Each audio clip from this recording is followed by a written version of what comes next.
Truck racers don't hesitate to bend up the fenders. It's the greatest spectacle in truck racing.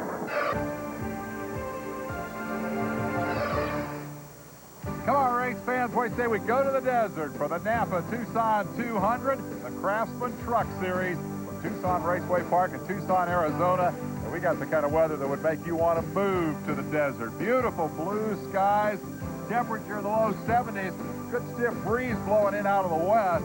It is a beautiful day for racing. Hello, everybody, and welcome. We're live in Tucson for the kickoff of ESPN's coverage of the NASCAR Craftsman trucks for 1996. And this ought to be a good one. We're going to pack 30 trucks on a 3/8 mile bull ring for a 200-lap thriller. You're sitting there saying, how the heck did he get from Indianapolis to Tucson so quickly? That's easy. You walk out of the broadcast booth and go, beam me up, Benny. And the next thing I know, I'm standing here beside my man Parsons, who can tell us why this series has become so competitive in 1996. It is unbelievable. When we look at the pole winners for 1996, look at the names.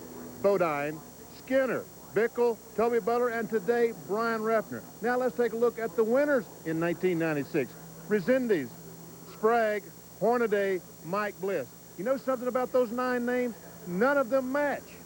So we're guaranteed having 9 fast trucks today, and the number will probably be something like 15 to 20. Ought to be a heck of a show. Who's going to fill in the blank, the question marks? A lot of people think Hornaday, because it is Hornaday weekend here. He is the series point leader and the defending race champion and has been given the keys to the city. How about Jack Sprague, won at Phoenix, and he's closing in on Hornaday, making it a tight battle for the championship. Mike Skinner, what's up with this guy? Hasn't won this year after dominating the series last year. And then the rookies. Barfield, missing in action. We'll tell you what's up with his weekend. And Brian Refner, 5th in the points, but on the move, has already won the pole here this weekend. And for that, he gets the opportunity to kick off our show right down there at the head of the grid for this 200-lapper. He's standing by with the guy who's going to patrol pit road today. Let's go down there and hear from him right now with Rick DeBrule.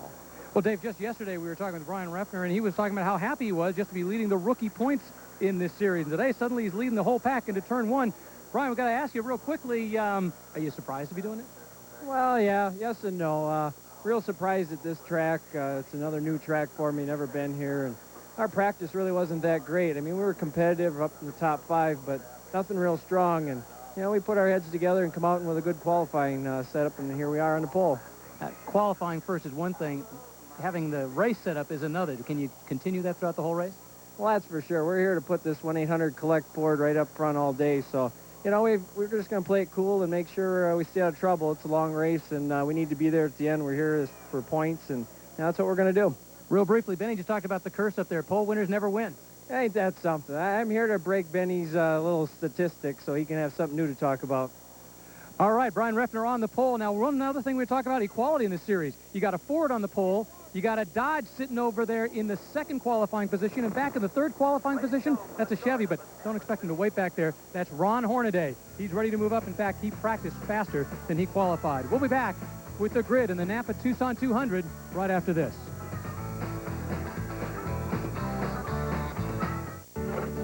You can just pick up a Napa part and feel the quality. When you look at the price, it feels even better.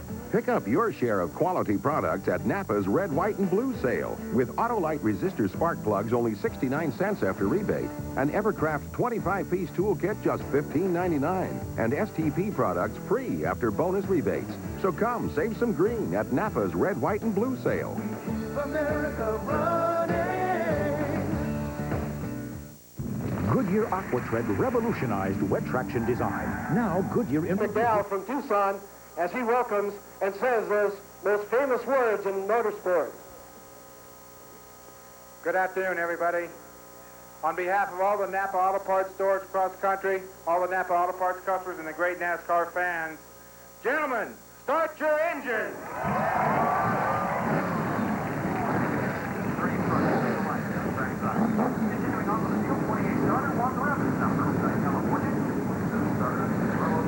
Hey, it's Memorial Day weekend. The celebration is on as they crank them up here. for 200 exciting laps. Remember the break in the middle. It is a trademark of this series. Benny, we were here last year. It was a wreck fest. We had 12 cautions, more than any in the entire year. Yet when you think about it, this is where a lot of these guys got their start. This is where the roots of short track racing. It sure is, and it's great to see bringing big-time auto racing to racetracks like Tucson Raceway Park. Last year we saw Butch Miller. And there, let's take a look at the starting grid. Going to kick it off with Brian Ruffner. He's your rookie, 5th of the points, starting from the pole alongside the Wisconsin veteran, Rich Bickle. So you got a Ford and a Dodge up at the head of the class. And then in row 2, Hornaday, the defending race champion, 5 times the winner on this racetrack, and the veteran short tracker, Jimmy Hensley. Back in row 3, on the inside, Mike Bliss, the winner last week, and Rick Corelli from up in Denver, Colorado. In row 4, Joe Rudman driving the Jack Roush truck, and Mike Skinner, the defending champion of the NASCAR Craftsman Truck Series. Butch Miller will start next, and that's a backup truck after he damaged his truck in practice this morning. He's alongside Jack Sprague in that Hendrick Racing Jeff Gordon-owned machine. And then we go back to row 6 and pick up Bob Keselowski, the ARCA veteran in the Dodge, and Butch Gilliland, still technically a rookie, starting outside in the Ford. In row 7, on the inside, the winner from down in Homestead, Dave Resendez, and Joe Nemechek's little brother, John, on the outside of row 7. Row 8, Dan Press, who had a great run last week, finished 3rd. On the inside, that's Darrell Waltrip's driver, Bill Sedgwick. Moving back to pick up row 9, got Bobby Gill in the Chevrolet out of Dawson, Georgia, alongside Lance Norick, who comes out of open wheel ranks to jump in a Dodge truck. And in row 10, Doug George, the former Winston West champion, and Cope, who is, of course, he's going to need a push on that truck because he's being stopped right down there. That is Ernie Cope, and he's Derek's nephew. At row 11, Michael Dockin on the inside, and a newcomer to the trucks, Joe Gaeta from up in the Norfolk, Virginia area. In row 12, T.J. Clark and Steve Fortingay.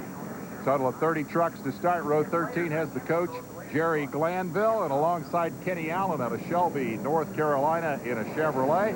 14th row has local hero Carlos Serrano, who's won 30 races on this racetrack, and the off-road legend Walker Evans. And the final row, Bob Reback out of Minnesota and Lonnie Cox out of Colorado.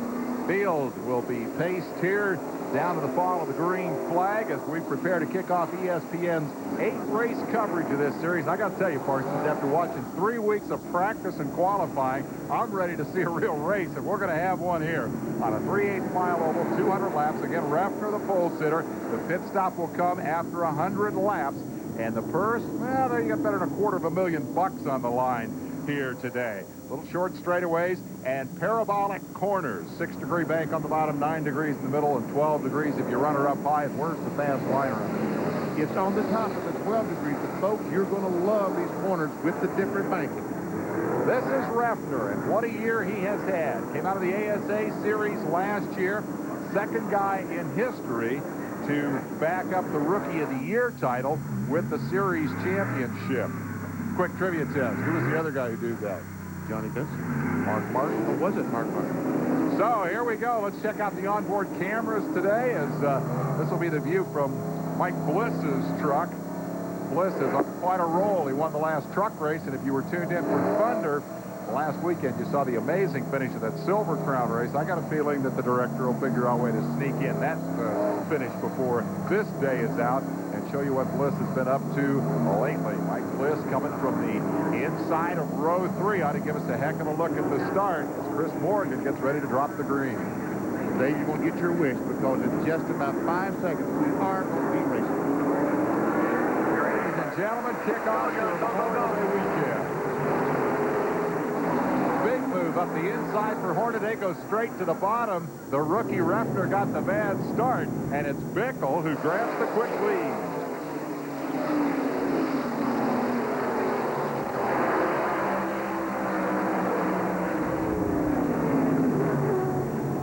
Well, I tell you what, Ruffner's backing up in a hurry. He's dropped back to 4th into the clutches of Hornaday, so the rookie, first time off the pole, didn't get much of a jump. And number 44 finds himself playing catch-up in a hurry. Hensley goes to 3rd in front of him in the number 30 Dodge. There we see Corelli in the 6th. There's the leader of the race, Rich Bickle. That's Richard Petty's Dodge truck, sponsored by Cummins, the leader. There's Hornaday in second place. Third place truck is Jimmy Hensley. Almost called it a car. How long will it take? That's Skinner working the bottom, brings it down to go side by side with Corelli. And he's the one guy who has chosen to come out of line and go to the low side. So far, he hasn't been able to make it work in block 3. Corelli's in the 12-degree banking, Skinner in the 6-degree. This race last year was a tough one for Skinner. Remember, the engine blew up, and he ended up playing catch-up all year long. But when it was over and done with, this man absolutely dominated the series. Bliss thinks it's going to work. He goes down there with him. And it is going to work. Now, can Mike Bliss make it work? There we see Sprague in the 24, hoping that Bliss can make it work, because if he can't, he's going to follow. There's the in-car camera. In-truck camera.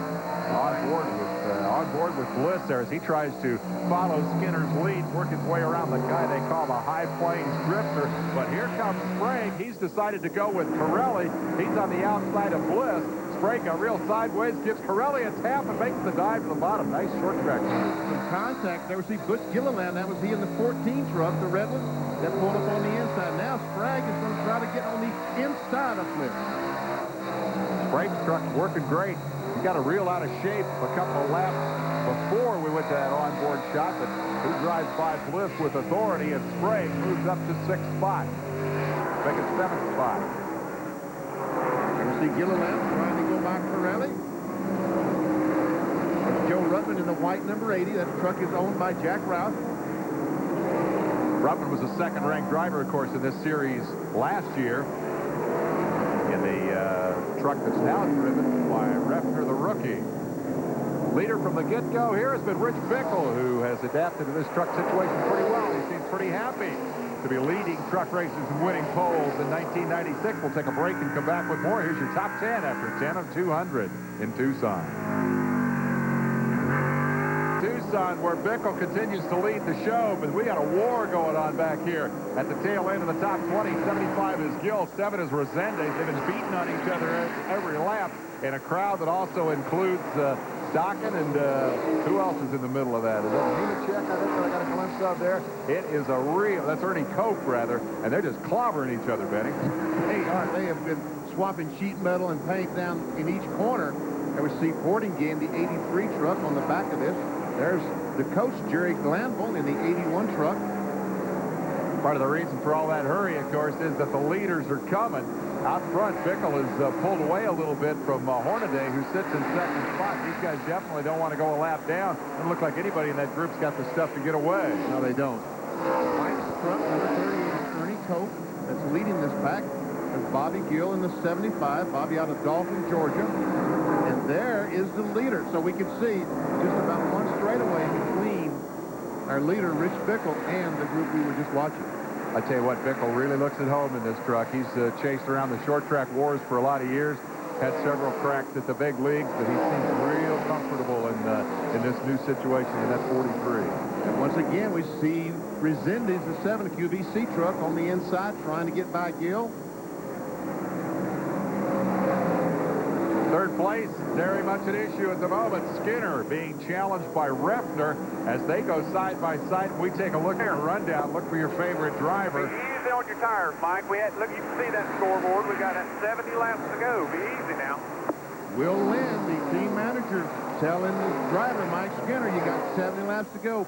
Be easy on those tires. Don't use them up. Skinner gets up there and gets a good look at Hornaday in the 16 truck, who's won 5 times on this racetrack in the Winston West and Southwest Featherlight Wars, in addition to this race a year ago. So Hornaday definitely knows his way around Tucson, and he definitely knows a lot about Skinner. Those two battled for the championship most of last season.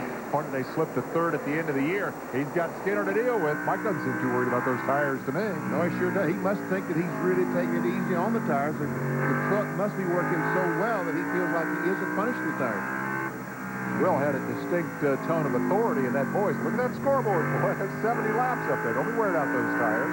And this is, as we said, the race for second spot now. Refner's kind of, for the moment, as you go on board with Refner, content to sit back there. We got a yellow flag out. We've got a spin over off turn 2 as John Nemechek winds up facing the wrong way. Hold on. And that was his spotter telling him, hold on, you can't go down. Oh, right in front of Sprague. Sprague may have a word with John at the halftime intermission. No harm done. I don't believe he banned anything on that number 8 truck. John Nemechek out of Lakeland, Florida, the Czech Racing Chevrolet. First caution on lap 27. We had a dozen cautions here a year ago. So far, we've had a lot of side-by-side racing, and this is the first race of the day. We'll go in the front to get lap down now. Private Tucson, the green goes in the air. We're back to racing, and Hornaday took an immediate shot at the leader, Bickle couldn't get by. Man, did he get a restart. And he's down to the inside. I noticed this morning working on this groove. Is he going to get it to work? No. Bickle holds on. You're riding with Refner, the 4th place truck. Skinner also back there taking a look at this excitement. Now Skinner will come up alongside Hornaday. Terrific side-by-side racing. A lot more of that this year than we saw last year. This is great stuff. It is great stuff. We have some great trucks this year. There's the 2 Chevrolets. The one on the inside, the Goodrich truck, owned by Richard Childress, the 16, the Napa truck, owned by his driver, Dale Earnhardt. And now Skinner takes the spot away. That's been kind of the definitive rivalry in this series throughout last year, and looks like they're going to get right back at it again this year. Skinner's hungry for a win. 4 races this year. He hasn't had one. Hornaday now getting pressure from the pleasant surprise of this series thus far. Brian Refner, he's alongside challenging. And he cannot make the pass. But meanwhile, he has to be awfully careful because right behind him is Jimmy Inslee. Point that camera the other way. You're going to see a whole lot in the front of Hensley's Dodge as Refner, 4th place in the race, starting from the pole, got a terrible start, went backward in a hurry, but now is climbing his way back the ladder as he works his way up to the tailgate of Hornaday. Look up front what's happening for the lead there, as Skinner is definitely going after that Dodge out front. He is closed up right on the back bumper of Rich Bickle. Dodge has looked pretty good this year. They're kind of the underdog all of last year, but they've gotten pretty serious about this program in the offseason.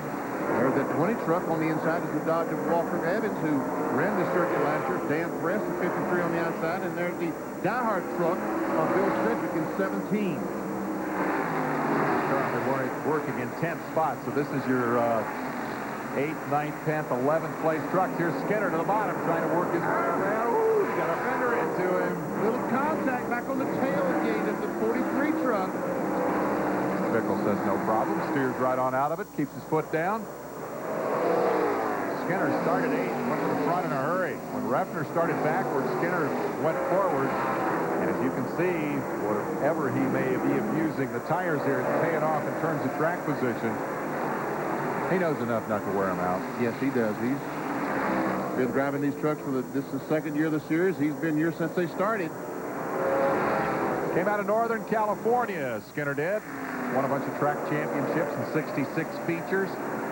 Headed back to North Carolina to try to make it into the bigs, and caught the attention of a pretty important guy in this business, Richard Childress. Now he's driving Childress' truck and challenging for the lead. And driving it very well, we might add, as he prepared caution up in turn 4. Lance Norrick facing the wrong direction. Lance is the son of the mayor of Oklahoma City, Oklahoma. I understand Dad's here to watch today. He bent the back of it up a little bit. The Mecklenburg Duncan Dodge. Let's see if we can figure out what happened. Well, there you see him going on the outside of Bob Reback, and I don't know if there was contact between he and the 75 truck, Bobby Gill, or not. Evidently the truck won't start because he's still sitting there. Lance raced the Formula 2000 series on occasion last year. A whole lot different kind of vehicle. We'll take a break for this 2nd yellow of the day and come back with more from Tucson.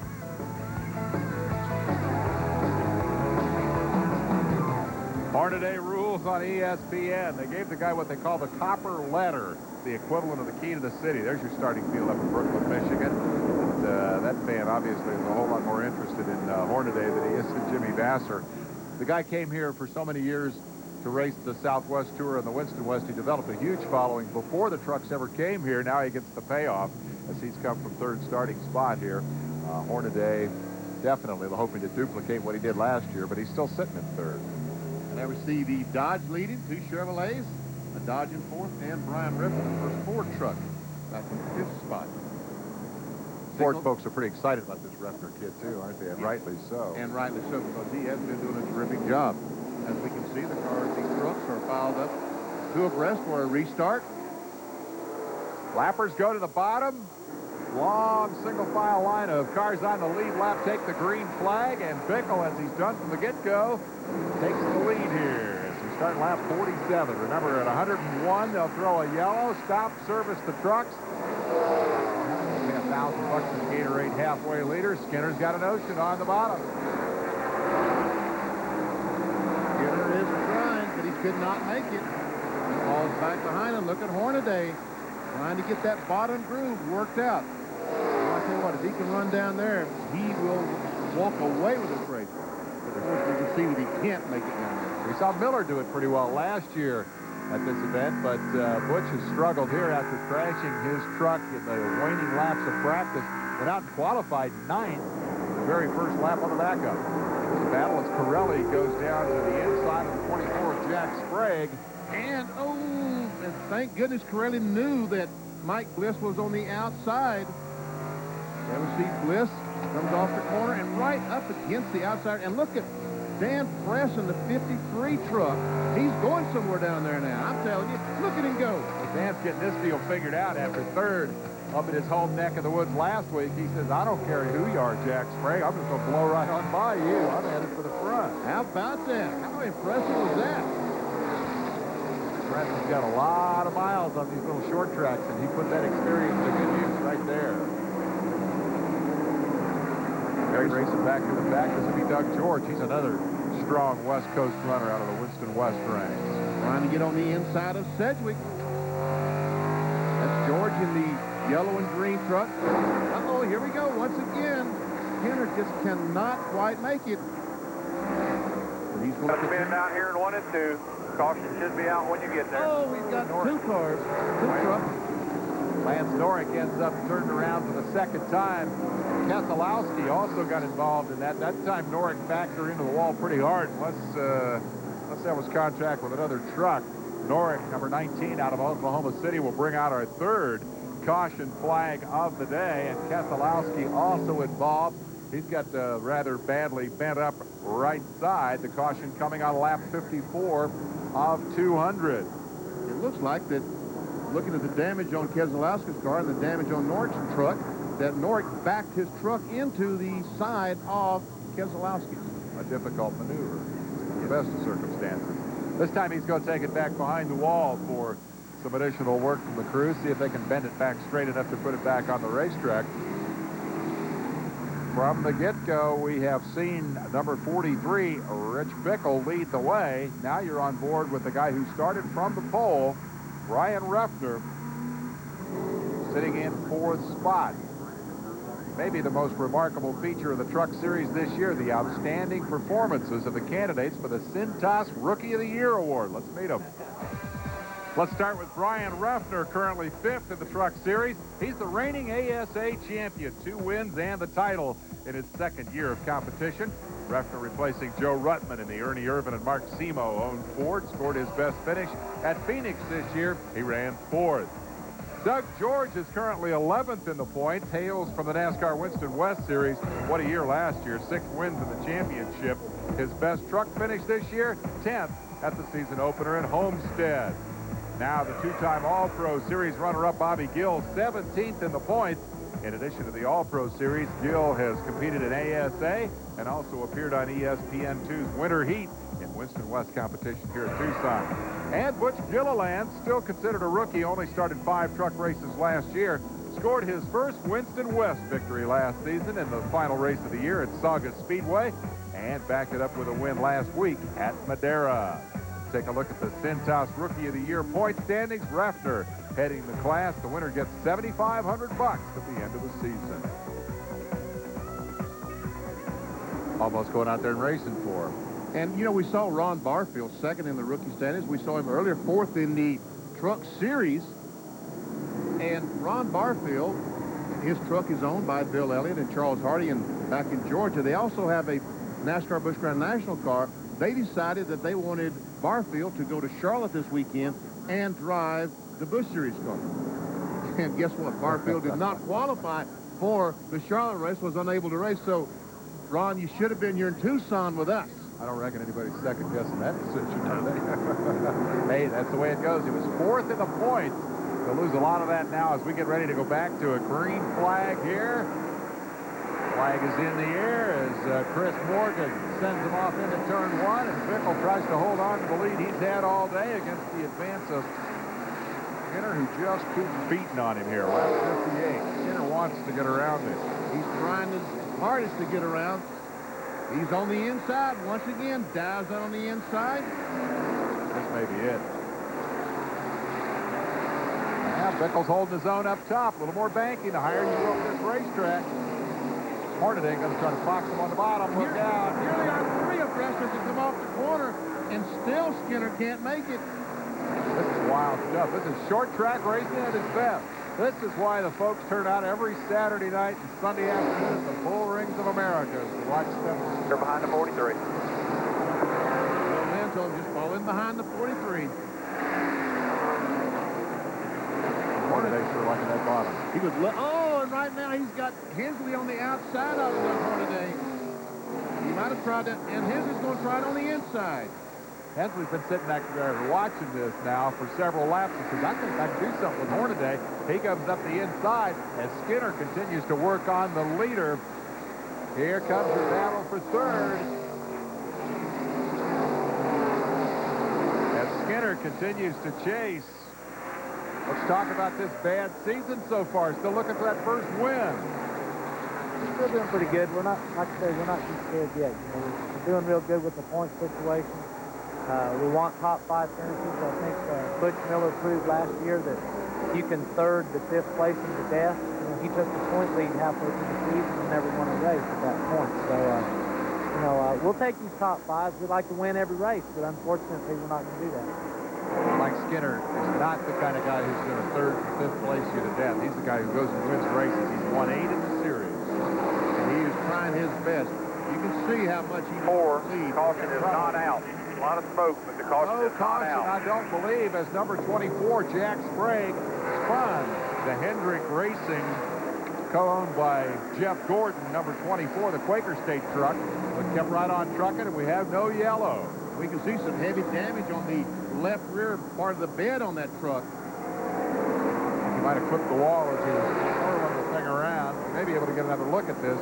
Jack Sprague, second in points. Big disappointment here. Let's take another look. Oh, they're only 4 abreast up there. I can't imagine what happened. Trying to go 5. Yeah, trying to go 5 abreast, and there's one on the inside. Sprague gets clipped. Now we do have a caution flag again. The Sprague got clipped, and around he went.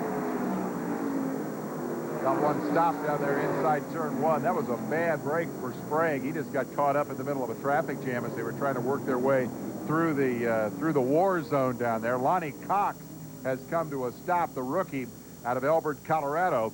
And that brings out another caution. We'll take a break and come back with more from Tucson.